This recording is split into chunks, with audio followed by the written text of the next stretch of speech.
ദൈവജനമേ, പിശാചിൻ്റെ തല തകർക്കുവാൻ സാത്താൻ്റെ എല്ലാ തന്ത്രങ്ങളും കുതന്ത്രങ്ങളും ആലോചനകളും തകർക്കുവാൻ പരിശുദ്ധ മറിയത്തിന് പ്രത്യേകമായ അധികാരവും ശക്തിയും ദൈവം കൊടുക്കുന്നുണ്ട്.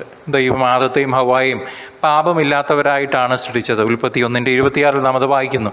നിത്യം ജീവിക്കാനായി അനശ്വരമായ ആത്മാവോടുകൂടി പരിപൂർണതയിലാണ് ദൈവം അവരെ സൃഷ്ടിച്ചത്. എന്നാൽ ഹവ്വ സാത്താൻ്റെ സ്വരത്തിന് ചെവി കൊടുത്തു, കൽപ്പന ലംഘിച്ചു. അതുവഴി അനുസരണക്കേട്, ഡിസൊബീഡിയൻസ് എന്ന പാപം മനുഷ്യവർഗത്തിലേക്ക് കടന്നു വന്നു. ഇതിന് പരിഹാരം ചെയ്യുവാനായി ദൈവപുത്രൻ അനുസരിക്കുന്ന ദാസനായി ജന്മമെടുത്തു. കർത്താവായ യേശുവിൻ്റെ അമ്മയാകാൻ ദൈവം തിരഞ്ഞെടുത്ത പരിശുദ്ധ കന്യകാമറിയവും അനുസരിക്കുന്ന ദാസിയായി പാപമില്ലാത്തവളായി പ്രത്യക്ഷപ്പെടുന്നു. മറിയത്തെ സഹരക്ഷകയായി തിരുസഭ മനസ്സിലാക്കുകയും പഠിപ്പിക്കുകയും ചെയ്യുന്നുണ്ട്. ഇത് പല ക്രിസ്ത്യാനികളും കത്തോലിക്കരും ക്രിസ്ത്യാനികളും തെറ്റിദ്ധരിക്കുന്ന ഒരു വസ്തുതയാണ്. പരിശുദ്ധ മറിയം കർത്താവിന് പകരക്കാരിയാവുന്നില്ല. കർത്താവ് തന്നെയാണ് വഴിയും സത്യവും ജീവനും. കർത്താവിലേക്ക് നയിക്കുന്ന ഒരു ഷോർട്ട് കട്ട്, അല്ലെങ്കിൽ ഒരു സ്പീഡ് പോസ്റ്റ്, അല്ലെങ്കിൽ ഒരു ലൈറ്റ്നിങ് കുരിയർ എക്സ്പ്രസ്സായിട്ട് പരിശുദ്ധ മാതാവ് തിരുസഭയ്ക്ക് വേണ്ടി മധ്യസ്ഥം വഹിക്കുന്നു. അതല്ലാണ്ട് പരിശുദ്ധ മാതാവിനെ കത്തോലിക്ക സഭ ആരാധനയ്ക്ക് വിധേയമാക്കുന്നില്ല, വണക്കത്തിന്, റെവറൻസിന് മാത്രമേ വിധേയമാക്കുന്നുള്ളൂ എന്നുള്ളത് തിരിച്ചറിയാം.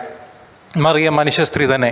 എങ്കിലും യേശുവിൻ്റെ അനുസരണത്തിലും സ്വയം ശൂന്യവൽക്കരണത്തിലും പ്രാർത്ഥനയിലും വിശുദ്ധ ജീവിതത്തിലുമെല്ലാം പങ്കുചേരുന്ന മറിയത്തെ സഹരക്ഷകയായി അവതരിപ്പിക്കുകയും പഠിപ്പിക്കുകയും ചെയ്യുമ്പോൾ മറിയം ദൈവമാണെന്നോ ദൈവത്തിന് പകരക്കാരിയാണെന്നോ ഒരർത്ഥവുമില്ല.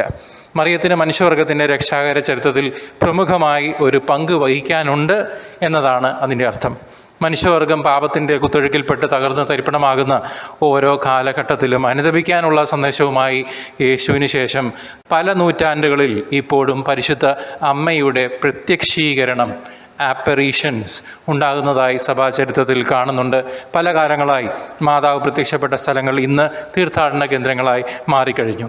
ലൂർദ് ആയിക്കോട്ടെ, ഈജിപ്റ്റ് ആയിക്കോട്ടെ, ഫാത്തിമ ആയിക്കോട്ടെ, വേളാങ്കണ്ണി ആയിക്കോട്ടെ, ചരിത്ര രേഖകൾ പഠിക്കുകയും അതുപോലെ തന്നെ അതിൻ്റെ ടെക്നിക്കൽ ആയിട്ടുള്ള വെരിഫിക്കേഷൻസ് നമ്മൾ തേടിപ്പോയി കഴിഞ്ഞാൽ നമ്മൾക്ക് മനുഷ്യന് മനസ്സിലാക്കാൻ സാധിക്കാത്ത കാര്യങ്ങൾ ഭൂമിയിൽ ഇന്ന് സംഭവിച്ചുകൊണ്ടിരിക്കുന്നു എന്നുള്ളത് തിരിച്ചറിയാൻ സാധിക്കും.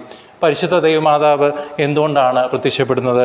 ദൈവം മാതാവിന് അങ്ങനൊരു സ്ഥാനം കൊടുത്തില്ലായിരുന്നെങ്കിൽ എന്ന് ചിന്തിക്കാവുന്നതേ ഉള്ളൂ. പാപമില്ലാത്ത ജീവിതം നയിക്കാം, പശ്ചാത്തപിക്കാം. ലോകം മുഴുവനു വേണ്ടി പരിശുദ്ധ അമ്മ നൽകിയ ജപമാല ചൊല്ലി നമുക്ക് മറിയത്തോടൊപ്പം പരിശുദ്ധ ദൈവമാതാവിനോടൊപ്പം മാധ്യസ്ഥം യാചിക്കാം.